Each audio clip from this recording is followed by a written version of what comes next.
Hello, I'm Dr. Steven Steiner, and I'm here at DLR in Germany with Dr.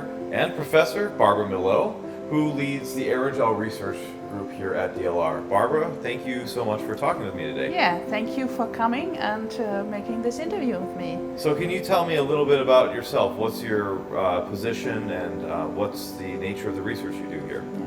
We are working on aerogels, and I'm the head of the department of aerogels inside the Institute of Materials Research, and we are located in Cologne in the site of the German Aerospace Center. So tell me about the German aerospace program. What kinds of things is it involved in, and how do you support that organization? So German Aerospace Center means not only space research, but also we are looking on aircrafts and energy and traffic. Okay. And therefore our department is mainly doing research for traffic applications. Cool. And not so much involved to space. Very cool. Yeah. So what kinds of aerogel materials do you make in this group? We have three parts of aerogels. We have silica aerogels, or hybrid ones in this case also.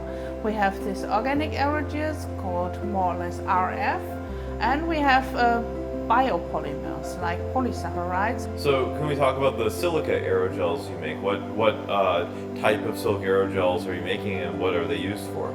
So we are doing just silica aerogels, but to give them more properties, we combine them with some reinforcement. So we have fiber reinforcement, Okay. and on the other hand, we have also honeycomb reinforcement. And so what's the advantage of doing something like that? So you have more strength of the material, and it's easy to handle afterwards. And so you have some samples here? Yes, I have one here. Okay. That is already done with a fire test. Cool. And this fire test was done for several minutes. I would say this is more or less 10 minutes. Okay. And you can see quite that it is only affected in the range where the fire is coming. Wow. And outside it keeps intact. It's amazing. So the tile itself keeps intact too. It is only affected on the surface. That's really cool. And so Yeah. what's the application for a material like this? So these materials are very light and they are strong, and you can use them wherever you have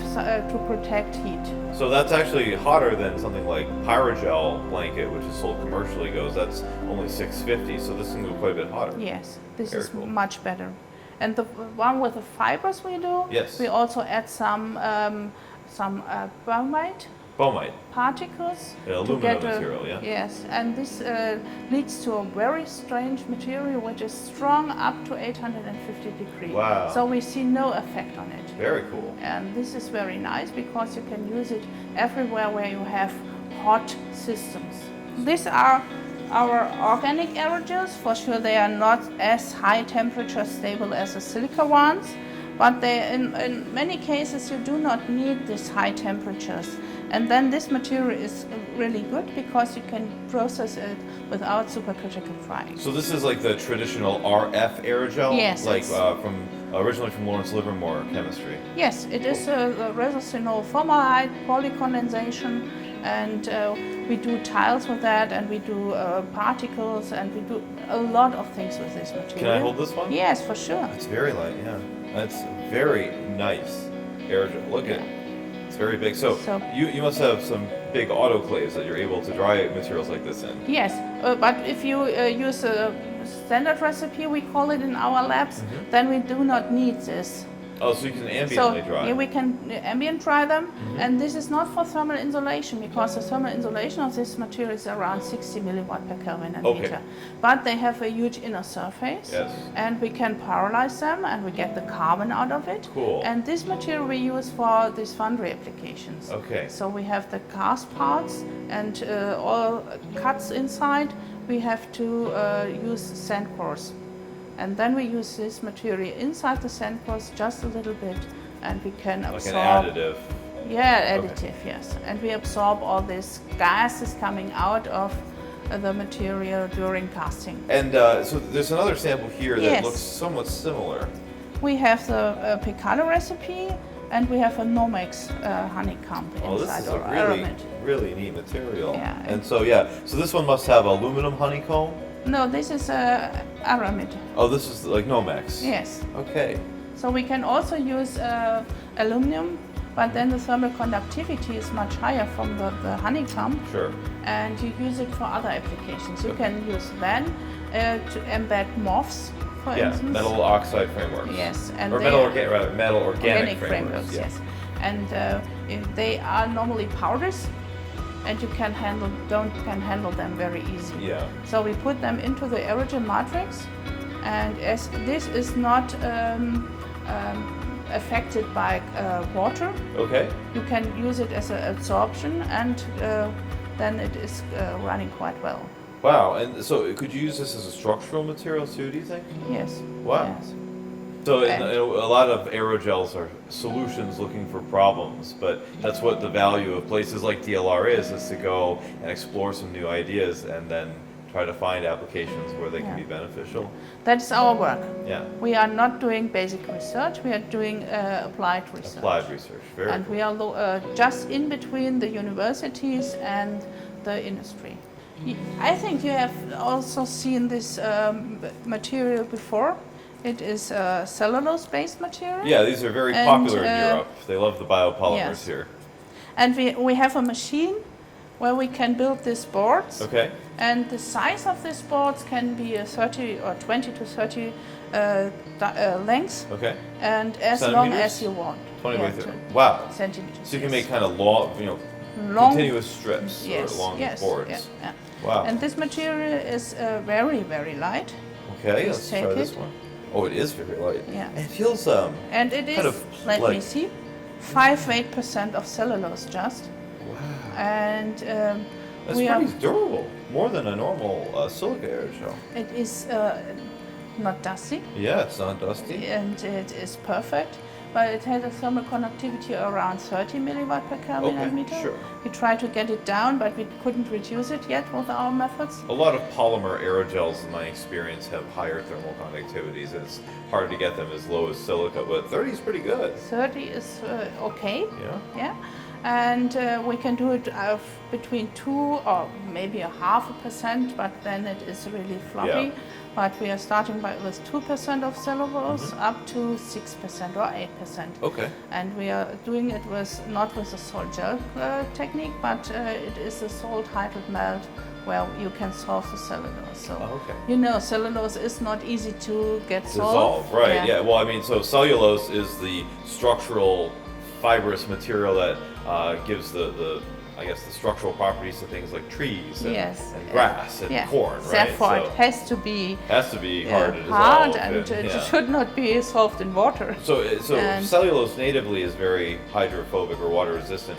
Is this material then also hard to dissolve and water resistant? It is not water resistant. It's not water resistant.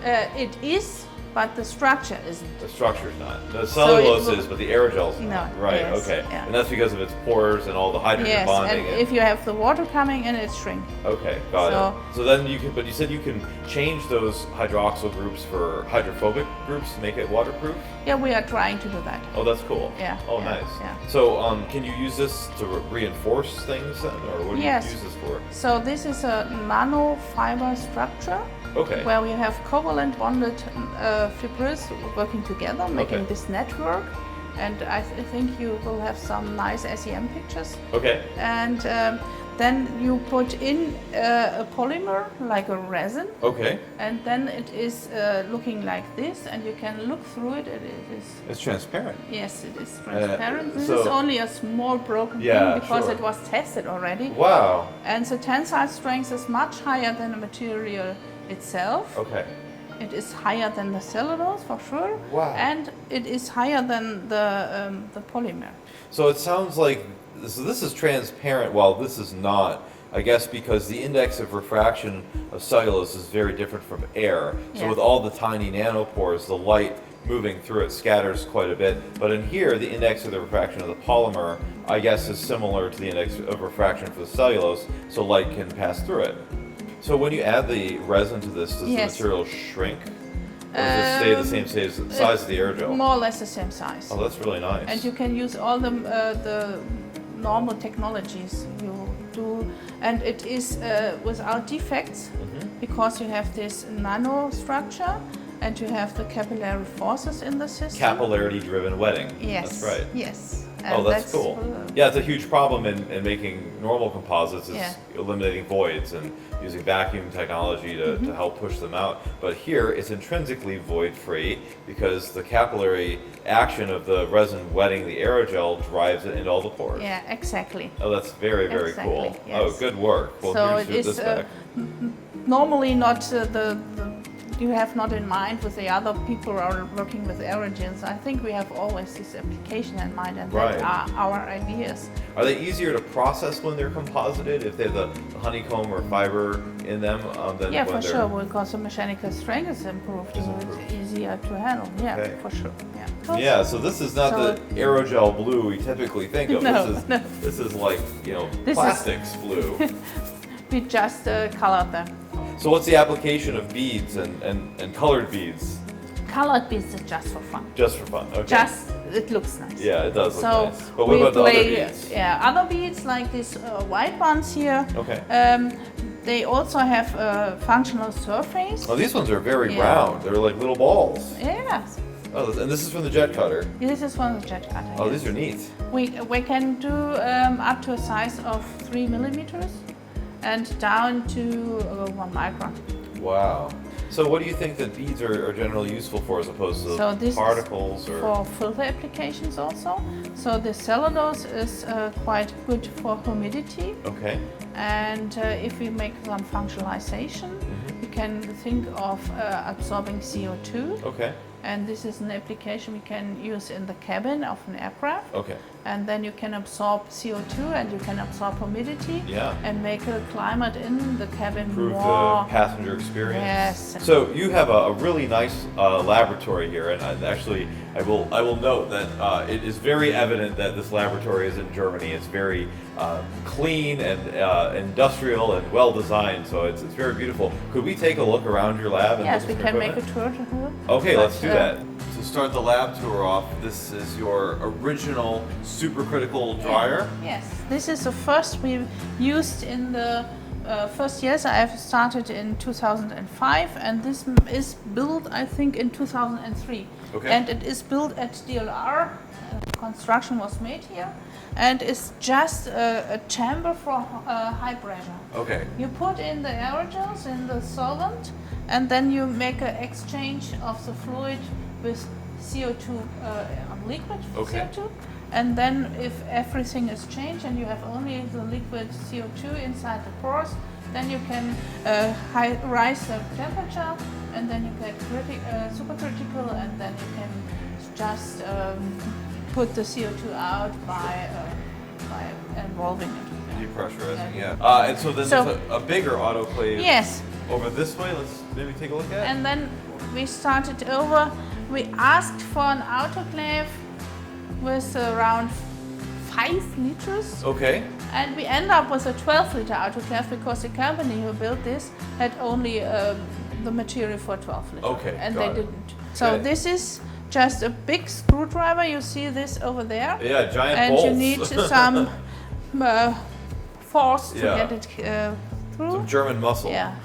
And this is working with CO2, also with liquid CO2. Okay. But it is a pump that compromises CO2 up to the level of 400 bar. And then you come in with supercritical CO2 in this chamber. And then you go out with extraction. Okay. And then you have this part, it's only 60 bar. And then the solvent is collected in one of these bottles. So this the pump compresses the CO2, and then you're flowing supercritical Yes. CO2 Yeah. through, as opposed to soaking liquid CO2 and then bringing it supercritical. Yeah. And all these controls, it looks like temperature controllers. And Yes. some emergency Pressure stops. control and so on. Very Yeah, cool. yeah. But you have to decide which pressure at which time, so it does not run automatically. So it's not a manually inputted, Yes. automatically Yeah, controlled yeah, though. yeah. Okay. And so and you have a crane here for lifting Yes, the lid up and yes. down. See, mine we have to just hold the lift Yeah, over you the connect lid it over. here, and then you can pump it up. Yeah. Very cool. Yes. Right, and you don't need to start with something like this. Like you said before, you had your smaller vessel, and we have one that's not that unlike the one you just showed us earlier on aerogel.org, and you can build that for about $1,000. So Yeah. it's only when you start scaling up do you need to put more money into it. We first were thinking of building a second one like this, and Yeah. you have to have this material, and it has to be approved material to build up a pressure vessel. Right. Yeah. But then we didn't have the material because they forgot to make the stamp on it, and then we asked for a new Wasn't one. certified, yeah. So we came to this after, and we are very lucky with this. And so it looks like you have an even bigger autoclave over Yes. here. So should we As take the a look? team is going bigger, and we Okay. would like to have bigger tiles. Wow, this is a yeah. very nice looking autoclave you have here, Barbara. And it's running. It's 100 bar inside. Oh boy. And we have 50 centimeter diameter. Okay. 50 centimeters. So And- about almost 2 feet, about 1.5 feet in English yeah, units. yeah. And you can make inside samples around 30 by 30 centimeters. Okay. Because we would like to have a good measurement of thermal conductivity. Right. Then wanna you be need able this to- 30 by 30 centimeter sample. So that's about a foot by a foot for American viewers. That's a very nice sized aerogel monolith. That's Yeah. about the biggest you end up ever or really seeing in most cases.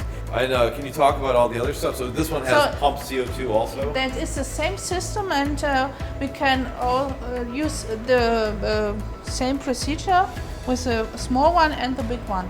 Oh, so we you don't have hadn't- to change your we recipe hadn't had at to all. You change just anything. copy it over. And Just copy it. awesome. Is this one more automatic than Yes, that one? this is more automatic. So we have one that's maybe a few $1,000s, one that's about $70,000, one that's about $200,000 as you scale up. So yeah, that's one of the big things too when Yeah. scaling up monoliths. It becomes tricky is how expensive the equipment gets as it gets bigger and bigger. But it's a beautiful Yes. piece of equipment. I bet you're making amazing materials with this.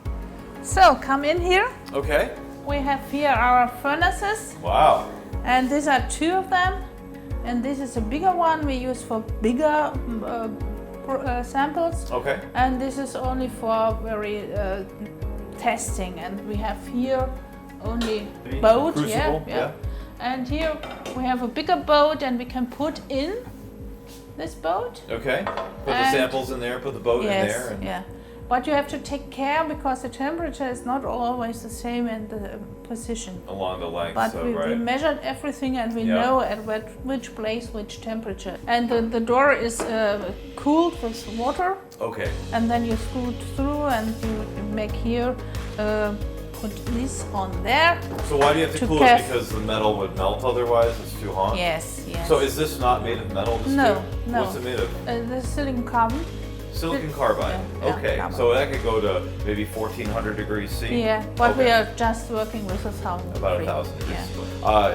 This is a really cool technique because you can take a carbon aerogel that would otherwise have about 750 square meters per gram Mm-hmm. of surface area, and then make it like 3,000 square meters per Yeah, gram. we ended up with 3,500 even. 3,500. Yeah. Wow, that's incredible. And so over here, there's something that looks like a smaller tube furnace. Is this for making carbon aerogels too? No, this is a furnace for the hot disk measurements. So if you would like to have a hot disk measurement or thermal conductivity measurements, not only in room temperature but with higher temperatures, you can use this furnace, and it's up to 400 degrees Celsius. So this machine tells you how good of an insulator an aerogel is and how its insulating properties change as you go up to higher temperatures? Yes, Very cool. but it's not easy with aerogels. Yeah. Because they don't see the temperature, and therefore you have measured nothing.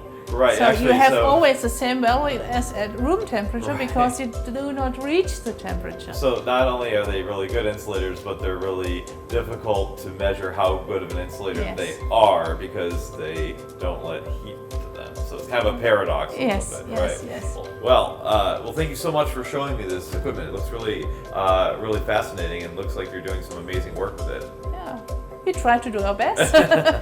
All right, so this is your characterization lab. Yes, this is a lab. We are doing all the characterization that is necessary to get a good feeling for the aerogel. Okay, so maybe we can tour the different pieces Yeah. of equipment you've got. What's this thing?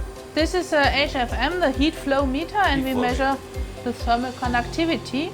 And the thermal conductivity is measured inside test is running at the moment, so we Okay. cannot open. Okay. But you can imagine there's a place for a sheet for about 30 to 30 centimeters, and you make a little bit of pressure, and then you have one side is cold and the other side is Kind of warm. like a sandwich press. Yeah, so you can adjust the pressure. Okay. Yeah. So what's this device do? So there we're measuring the density, and the density is the tap density or the envelope density. Of the particles? Of particles. Okay. If you have not a good shape where you can measure the size, you have to use this, and it is just a way to see what is the volume of the material. So basically, if I can't measure the length, width, and height of an object, Yeah. if I have like particles where they're all irregular shapes, you just cram it in here and it presses down on it and it can Yeah. measure the volume, Yeah. so you can Yes. calculate the density. So you have a dry flow, it is called. This is like a sand, Okay. and you put it in this chamber Okay. and compress it. Okay. And you know then the volume of the material. Okay. And then you insert just the granular material of the aerogel and get it inside and press it again, and then you know it's the volume that the The material difference between the is. two. Yeah. Very cool. And what do we have in this corner over here? Over there we have self-made equipment, Okay. and it is for gas permeability. So how easily gas flows through the aerogel? Yes. Very cool. And that's easy to measure. Very cool. And then over here we've got some more Yes. instrumentation. Here we look on the thermal decomposition of the material with a thermal gravimetric analysis, and we have it connected directly via gas tube Okay. to the FTER measurement, Okay. and then you can see at every temperature what is coming out of the material. Okay. That is interesting to know which are the connections in the system. What's this thing over here in the corner? This Dynasorb is equipment to measure the gas absorption, and we can make a defined composition of gases. Okay. So we can let it flow through the sample, and the sample is inside this tube, and you have 4 measurement places for temperature. Okay. And then the adsorption takes place, and the breakthrough we analyze with a gas analyzer here. So you can basically tell with the Dynasorb how much of different types of gases that your aerogel would absorb. Yes. Very cool. Yeah. What's this system over here do? This is a rheometer where we measure the viscosity of the during the sol gel process. Okay, so you can So- watch your liquid get more and more viscous until it gels. Yes, and in addition, it has an analyzer for the composition via FTER. Okay, and so what kind of information do you get out of this? Why do you want to make that measurement?